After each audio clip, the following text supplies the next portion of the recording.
Hi, and welcome. How are you? Today we're going to speak about burdens that really deeply wound us. And, it's back to the health of the deep wounds that, wound our heart, wound our whole soul.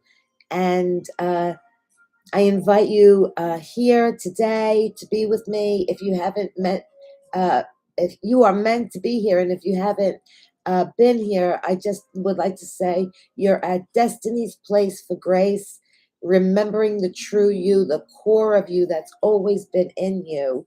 And my name is Camille Titoni. I'm happy to be here with you guys and gals, I guess I should say. And yeah, I will be talking about mental health, the reality of it, with some statistics, and I will read them because I'm not really clear on all of the. They kind of blew me away. The statistics were stunningly awful about mental health, suicide. I didn't really catch the hospitalization portion, so but I'm sure that that is part of the journey. Possibly before. There's so many unique circumstances. If you're in the chat, say hello and tell me, a question, where you are. Just say hi. And let's get going with just instead of a centering today, I chose to read something from my own prayers, and I didn't proof it. So this is I just ask all the time to be brought to the page that I most need to share or learn from, a message in any book, really. It doesn't have to be a particular topic or subject, whatever's on your mind. And lo and behold, the spirit and God, source of all, answers that message with something that's worthwhile to absolutely hear in the moment. And so this is what I turned to this morning. And like I said, I didn't proof it, but it is from Friday, August 2nd. And we're almost there. It's almost time, but it's from 2024, 8 to 9 a.m. at Church Adoration Room. It's beautiful. So, and I'll just read it, and I hope I can flow with it so it doesn't go. If you want to close your eyes, you're welcome. My heart is never far apart from you, your tenderness. My dearest Lord in heaven, your radiance and grace is showering my soul with joy and inner peace. I am grateful this new unfolding day to serve you endlessly. I come to greet you on the altar of love, consecrated Christ. My eyes shine glazing upon your holy magnificence. I greet you ever so humbly. As I bow to thee, I am free, and with reverence and love, I am home again. My heart races as I face the altar of your glory. May humility be mine and enter a state of being as we can connect so graciously. So willingly are you, dear Creator, to allow me your holy grace. I accept the challenges of this new day to only please you in examples and tenderness and compassion for all I meet and those I greet on this new day. In every moment, with every breath taken, may your love and peace fill my entire being. I go on. I can, the prayer is not over, but I think that's enough to know that when we connect on a beautiful level of deepness that just streams right through. I have no edits. I'm writing a book about it, not about it, a book of it, and, devotional prayers to our Creator. And I have 4 of them. So I do it sometimes on TikTok and Bible reading and my reading and what else? And I don't want to deviate from Grace and the Destiny's Place. So let me start with. I'm going to just toss this. Sorry, That's not professional, is it? Okay, so the statistics would be, and I'm going to read them, about suicide and the darkness that the soul goes through. Uh, uh, at first I asked about the United States, and I said, well, I don't know who's joining me. I said, what's the worldwide trending numbers? And it said annual death. This was insane. Uh, Annual deaths in the United States more than 49,000 per year, about 720,000 per year. World Health Organization estimates daily deaths more than 130 in the United States. Nearly 2,000 people around the world uh, commit suicide. It's it's a horrendous it's a horrendous number, and where we are in the world is just not where we need to be. We need to go back to slowing down. I know the world is so quick and it's so fast, furious, but we have these wonderful large planets in the sky, and that they are slower moving, and we need to just acknowledge that fast and furious sometimes isn't always the way. So anyway, the frequency, about one death every 11 minutes. That means I'm on probably close to well, I'm on 8 minutes, 11 minutes. uh Geez, that's 11 one death every 11 minutes in the United States, roughly every 40 to 5 seconds around the world. We are billions and billions of people, and we are one family, but we are unique, and our troubles are unique. And I hope that with my unique story that I'm going to share, the turning point that I found, and again and again and again through my life, is the thread of our Creator above, the beautiful God, Christ centered heart, whatever believes and works in your best resonance, in your aura, in your being.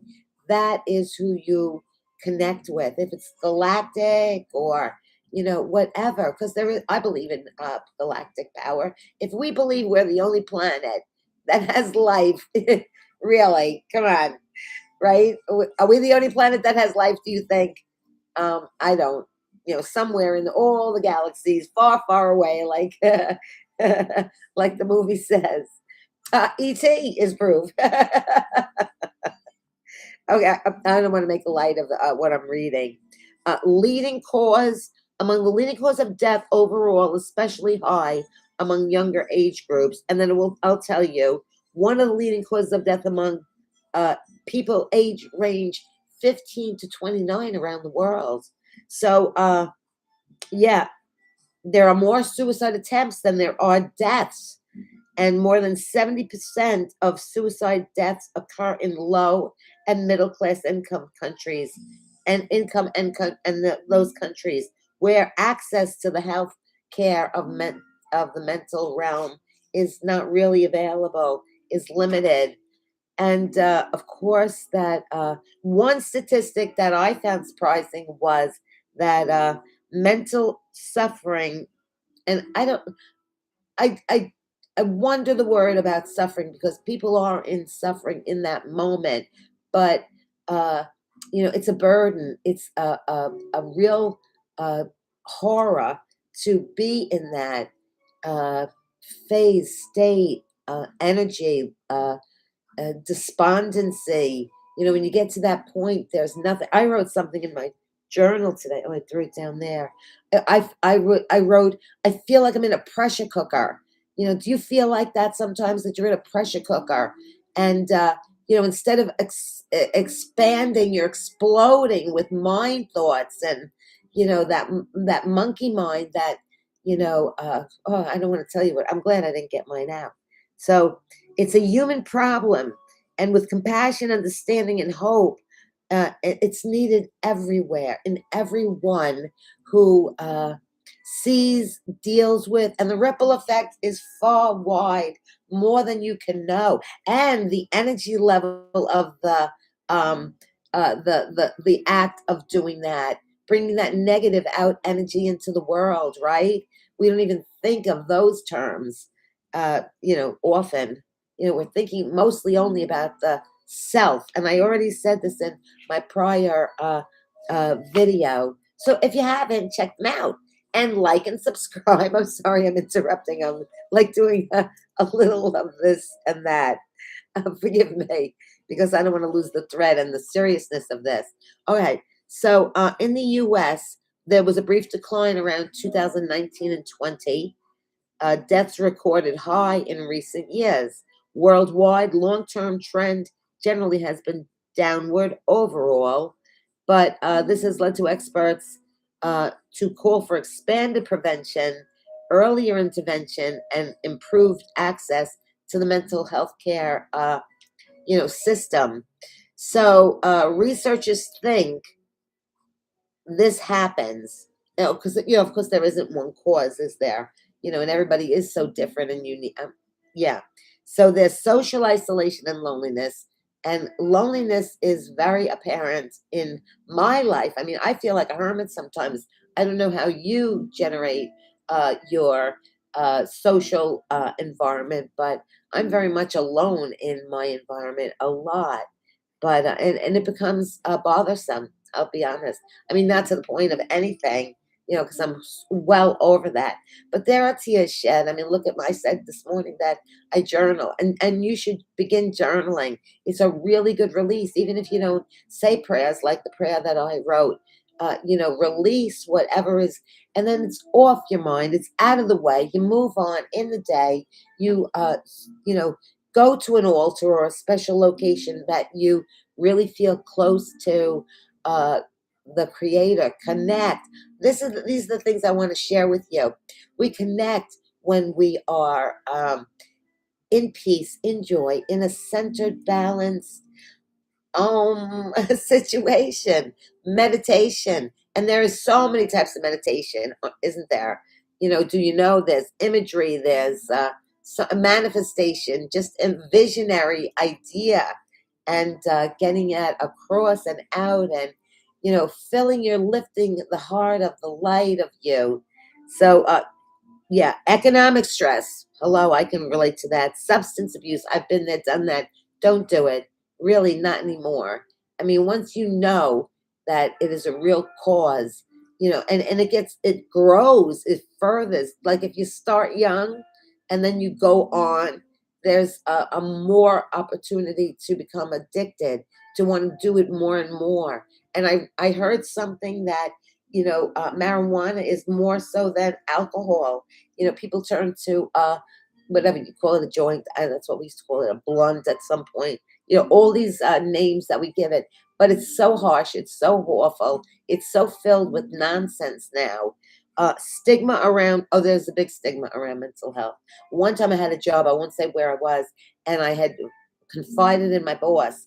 And the next day, because I was out and I wasn't expecting to, I confided in my boss. And you know what they did? They went, like, when I came in, the other offices of the people that I was working with, do do do do do do do do, out in their office while I'm outside walking past. It's really shit. It's really shabby what people will do when they don't want you there anymore because they don't like you, or they don't like something you said about yourself that you showed transparency. It's really sad that in the 21st century we can't openly well, I guess we can't openly discuss it with others, but here is a place of, grace where we can discuss it. I don't see anybody saying hello or any hearts going up, so I'll just go on talking. That's what I do best. And so, relationship difficulties, chronic physical illness and pain. Hello, been there. Am in that many times, and what else? Access to lethal means. Well, people get creative in those moments, don't they? Because they're destitute and they feel that way. They feel just like not another moment, not enough, whatever you're choosing to do. And some suicides happen by accident because and mostly men have like 75, 80% of having it happen. Women, usually survive more, usually reach out more. Men don't talk about it. Men don't speak up about their mental health because I I don't know why. I'm not a man, but you know, there are reasons that, men are just so men are from Mars, women are from Venus, and the real truth is that I think men are that attachment to, what's expected of them, the hunter, the gatherer, the supporter. But they're as sensitive. They have the both energy of yin yang, of the male and feminine energy.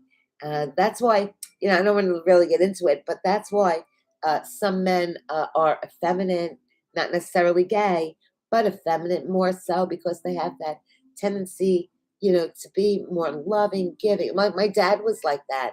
Whenever there was a grab, gravitational pull, I needed my dad. I was closer to my dad. Yes, he was the same water sign, and we did grab my poor mom. She was the only Gemini in the house of water. It was my siblings and I were water signs, and there's my mother, Gemini, running it all, the center of the, and no support. Well, that's not true, but just generalization. So anyway, my story about mental health.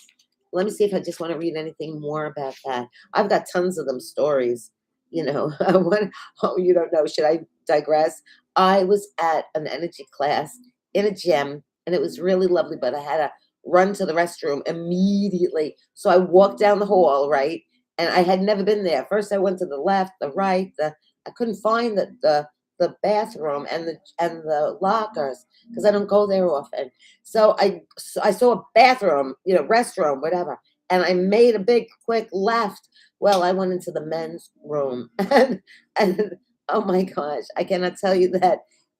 What happened was, well, I'll save all the TMI details, But what happened was, I'm doing my business on the bathroom throne, I'll say, and I I went to flush, and there was some problem because I saw someone's, and so I happened to say out loud because I knew someone walked in, but I didn't know if it was a man or a woman. I just assumed it was a woman, and we were in the right stalls. I didn't see any urinals, and oh my god! All of a sudden, I said, "I think there's trouble with the toilet," and I hear this deep voice say, "Yeah, I think there is." I said, "Oh my god, am I in the men's room?" And he said, "Yes, you are." I was like, "Oh no." He goes, "Just go to," I said, "Oh my," I was like beside myself, well, like I am now, and thinking about it. And holy cow, I tell you. So I ran out, couldn't find my way out. I went to the urinals, went to the, I was, thank God no one was there showering or anything. It was empty. God was with me. See, God is good. God is great. So, yeah, the picture is mixed about the trending increase. It's globally, it stands, hmm, I'm on the wrong page. Forgive me. Yeah, over 2 decades, the global suicide has declined. That's a good thing.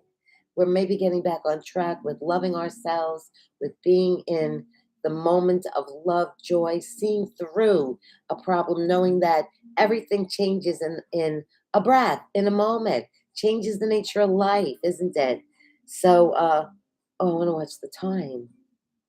Oh my, we're at 19 minutes already. All right. Well, I think you get the picture how serious of a trend this is. And I really hope if this helps you. Oh, I was going to put a suicide number on the bottom. I think I can add that and edit it. I'm still learning. Forgive me. So, the story I'd like to share, well, there's three of them actually that I was in a lockup situation three times. Once in New York, where I'm from. That was a funny time when I went in. It was in Jamaica Hospital in Queens, and there's a Trump pavilion there. He donated for elderly.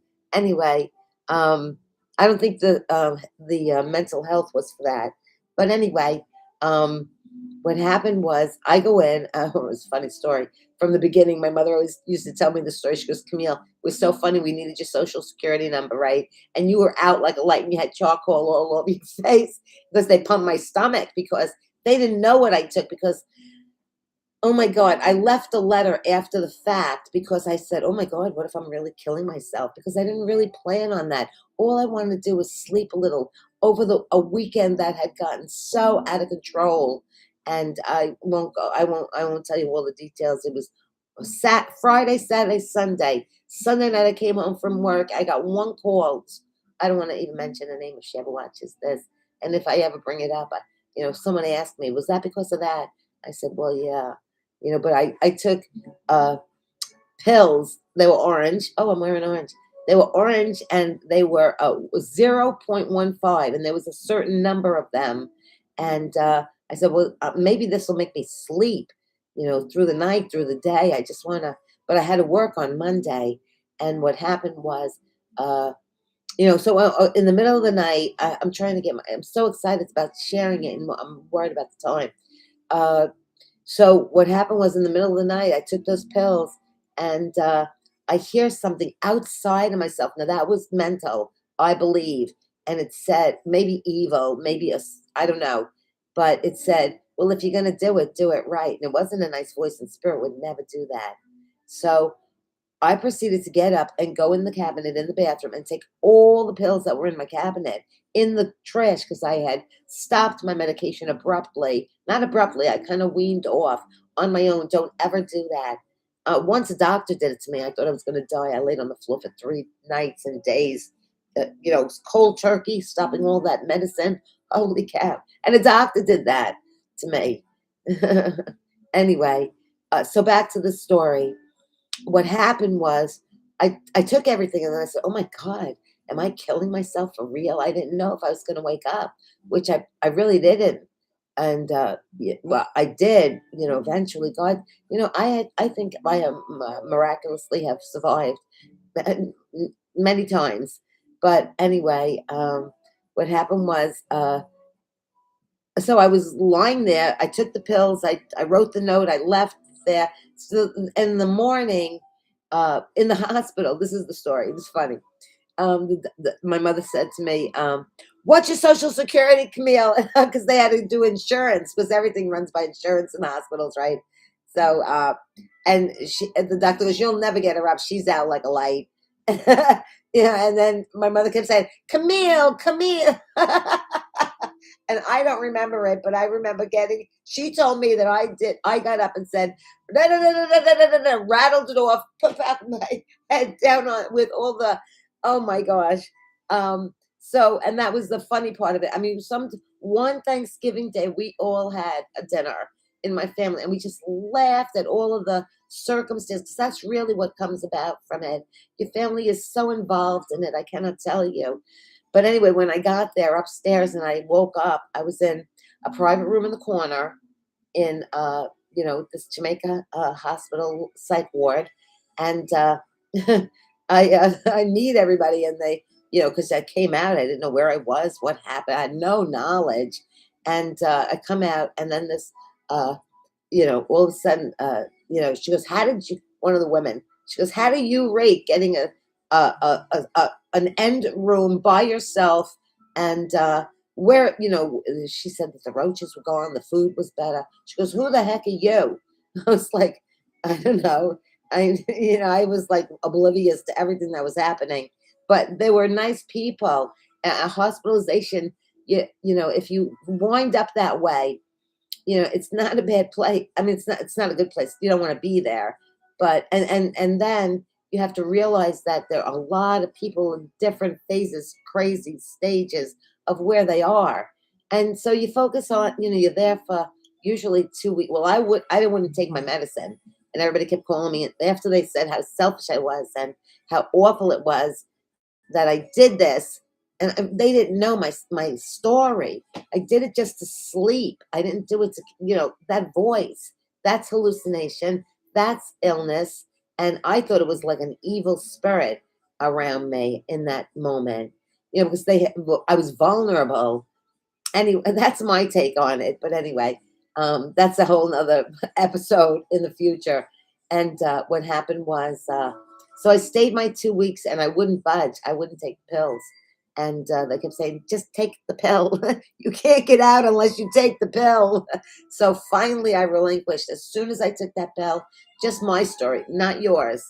I'll tell you, I was so upset. I went into the closet, into in my room, into the closet, and was like, you know, all by myself. Like I needed a long time, like scared, focused. And I hear, "You are a soul to be reckoned with." And that voice got garbled because I was hearing a beautiful, feminine, the most absolute voice that was the most sacred voice I could ever have heard before. She got me through the weeks that I was not what when I was weaning off of the medicine, because it wasn't easy to wean off the medicine. I was in anger.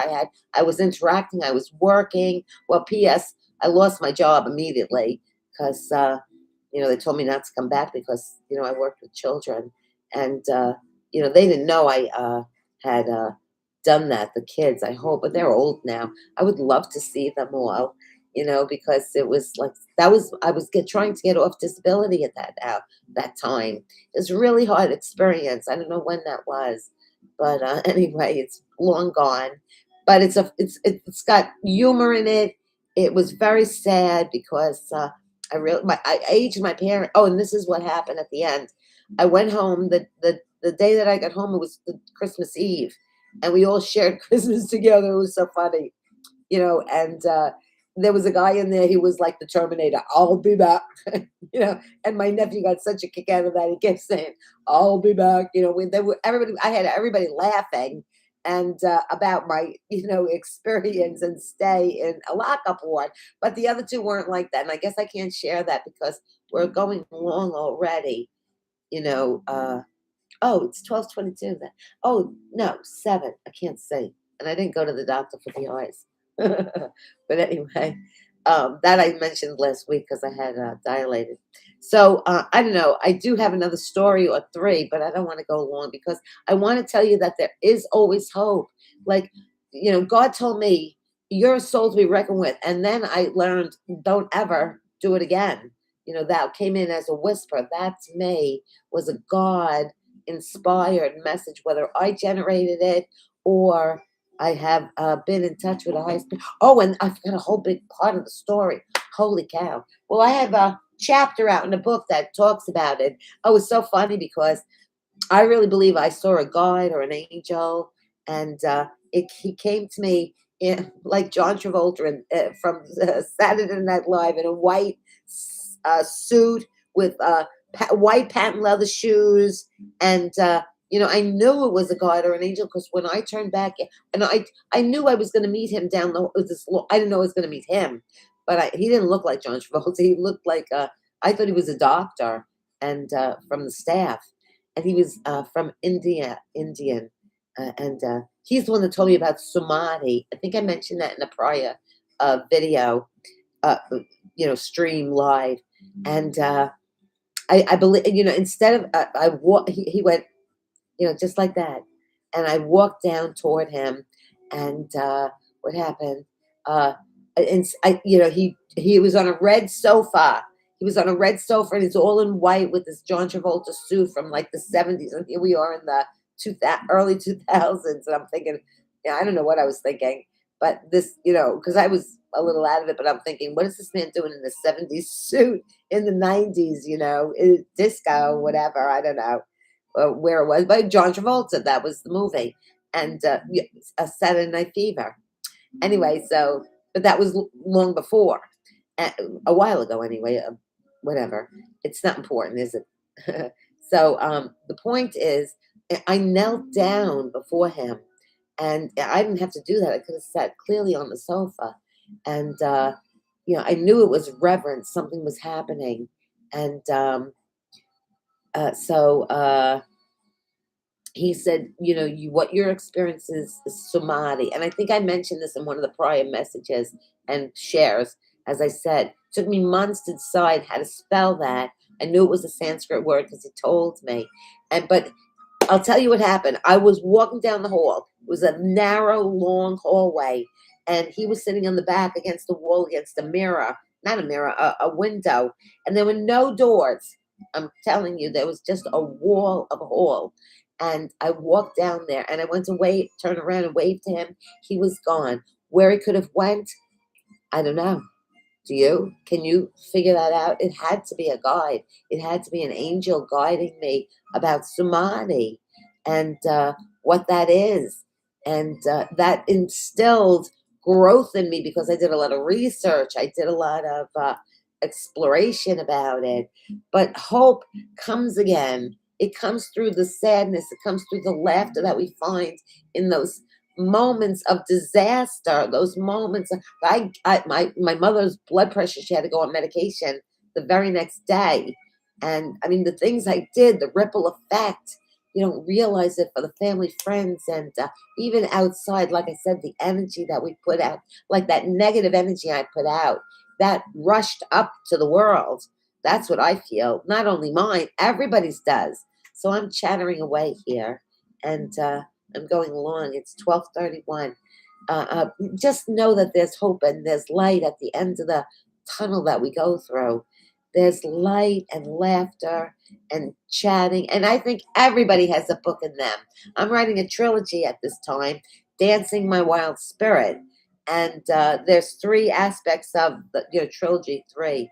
So there's like this portion, there's like the journey to freedom that I took and all the good that came out of that, all the things I learned about diet, exercise, lavishing our body, loving ourselves with self care and compassion, and so many things. And then there's the dark and the light, the addiction I was in. I think I mentioned it on. I know I mentioned it on TikTok, and it was of a sexual kind, and that was a whole big explosive story that I could talk about.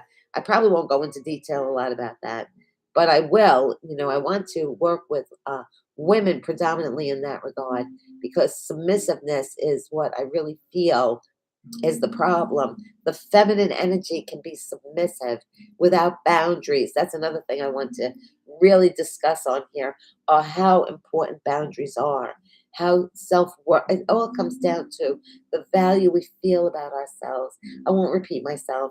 There are others. Jamie Kern Lima talks about worthiness. She has a whole podcast. She's famous. She can talk about it.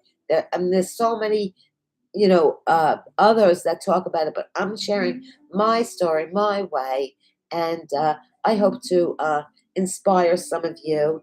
And I will say that love is always in bloom in our heart, the garden that it is, and with that love brings peace, joy, and light. And I'll say not good night because it's daytime here, and that would have rhymed, but I'll say ciao for now, and be your best self and always love yourself, love others, and share it in the world. Someone needs a smile today, whether it's a stranger or your family member. You know, do give easily that smile that's needed. Thank you.